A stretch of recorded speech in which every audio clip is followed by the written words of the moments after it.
Global માર્કેટ્સની updates જાણીએ સહયોગી નીરજ કંસારા પાસેથી. Neeraj, good morning. કઈ રીતે વૈશ્વિક બજારો આજે સંકેતો આપી રહ્યા છે? જી ગુડ મોર્નિંગ. અને જો સૌથી પહેલાં તો ગઈકાલે અમેરિકાના બજારોની વાત કરી લઈએ તો ત્યાં આગળ આપણને થોડોક મિશ્ર કારોબાર જોવા મળ્યો. તો ડાઉ એક ગ્રીન ઝોનની અંદર બંધ થયો, પરંતુ S&P 500 નાસ્ડેક આ બંનેની અંદર એક દબાણ આવતું જોવા મળ્યું. મહત્વની વાત અહીંયાથી એ રહી કે S&P 500 અને ડાઉ આ બંનેની અંદર આપણને નીચલા સ્તરેથી થોડી ઘણી રિકવરી આવતી જોવા મળી, પરંતુ S&Pનું જે ક્લોઝિંગ છે એ આપણને લાલ નિશાનની અંદર જ થતું દેખાયું છે. હવે ખાસ કરીને ગઈકાલે નાસ્ડેકની અંદર સતત બીજો એક દિવસ રહ્યો હતો કે જ્યારે આપણને દબાણ જોવા મળ્યું અને સૌથી વધારે દબાણ તમને નાસ્ડેકની અંદર જ જોવા મળ્યું છે. આ નાસ્ડેકમાં ઘટાડાના શું કારણો રહ્યા એની વાત કરી લઈએ તો જુઓ, મેમરી ચિપ સંબંધિત શેર્સની અંદર ગઈકાલે ઘટાડો આવતો જોવા મળ્યો.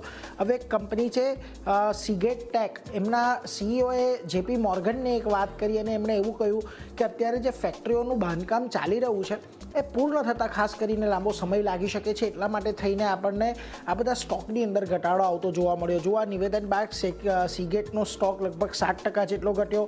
માઇક્રોન ટેકનોલોજીની અંદર એક 6% મોટો ઘટાડો આવતો દેખાયો. આ ઉપરાંત તમને વેસ્ટર્ન ડિજિટલ લગભગ 4.5%, સેન્ડિસ્ક છે એ 5% જેટલો ઘટતો દેખાયો હતો. પરંતુ એટલે ખાસ કરીને આજે કેપેક્સનું પ્લાન એમનું ડિલે થયું છે એને લઈને ઘટાડો આવ્યો, પરંતુ અત્યાર સુધીમાં આ બધા સ્ટોક ખાસા એવા ચાલી ગયા છે. 120%થી લઈને 400% સુધીના રિટર્ન અમુક સ્ટોકની અંદર જોવા મળ્યા છે. અને આ બધાની વચ્ચે એનવીડિયા અને બ્રોડકોમ જેવા સ્ટોક પણ લગભગ 1% જેટલા ગઈકાલે આપણને ઘટતા દેખાયા. એટલે આ બધા કારણો ખાસ કરીને અમેરિકામાં દબાણના રહ્યા. બીજી તરફ હવે આવો ઈરાન અને US વચ્ચેના જે તણાવ હજી પણ ચાલી રહ્યો છે એના પર તો ગઈકાલે રાષ્ટ્રપતિ ટ્રમ્પ દ્વારા નિવેદન આપવામાં આવ્યું. એમણે એવું કહ્યું કે ઈરાન પર જે હુમલા છે તે હાલ અમે રોકી દીધા છે. 3 દેશોએ અમને વિનંતી કરી છે અને એ વિનંતીને આધારે અમે આ હુમલા છે એ રોકવા માટેની નિર્ણય લીધો છે. US અને અન્ય દેશોને માન્ય હોય એવો જ કરાર ખાસ કરીને ઈરાન સાથે થશે અને ઈરાને પરમાણુ હથિયાર મૂકવા જ પડશે એવી વાત ફરી પાછી તેમણે ભારપૂર્વક કહી. એમણે કહ્યું પીટ હેક્સેટ છે, જોઈન્ટ ચીફ ઓફ સ્ટાફ છે, અમેરિકન સેના છે, આ બધાને એક તૈયાર રહેવા માટે કહ્યું છે. હુમલો ન કરવા માટેનો આદેશ આપ્યો છે, પરંતુ જો કોઈ હુમલો થાય છે તો એનો જવાબ આપવા માટેની તૈયારી રાખવા માટે કહ્યું છે. એ પ્રકારનું નિવેદન ગઈકાલે આવ્યું. એટલે એને લઈને ફરી પાછું એક વખત આપણને બજારની અંદર થોડીક આશા બનતી દેખાય ને ક્રૂડના ભાવની અંદર થોડોક ઘટાડો આવ્યો. હવે જુઓ, ખાસ કરીને કોના દ્વારા વિનંતી કરવામાં આવી હતી તો કતારના અમીર છે તમીમ બિન અહમદ અલ થાનીએ એક અપીલ કરી. બીજી તરફ સાઉદીના ક્રાઉન પ્રિન્સ છે મોહમ્મદ બિન સલમાન, એમના દ્વારા અપીલ કરવામાં આવી. અને UAEના રાષ્ટ્રપતિ છે મોહમ્મદ બિન જાયદ અલ એમના દ્વારા એક અપીલ કરવામાં આવી કે US અત્યારે કોઈપણ પ્રકારના હુમલા ઈરાન પર ન કરે, અને આ અપીલને માન રાખીને તેમણે ખાસ કરીને આ નિર્ણય લીધો છે.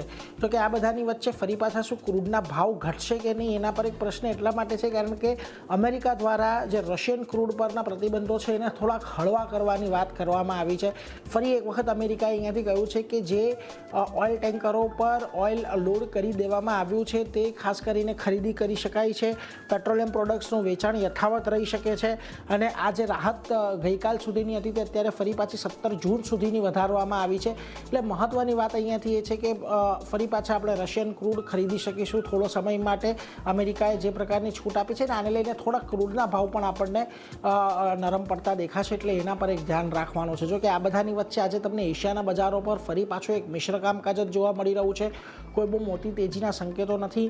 ખાસ કરીને નિક્કેઈની વાત કરી લઈએ તો ત્યાં આગળ આજે જુઓ દબાણ હેઠળ કામકાજ છે. કોરિયા, તાઇવાન, અહીંયા પણ એક દબાણ છે. સવારે થોડી ઘણી તેજી હતી, પરંતુ અહીંયા અત્યારે દબાણ આવતું દેખાઈ રહ્યું છે.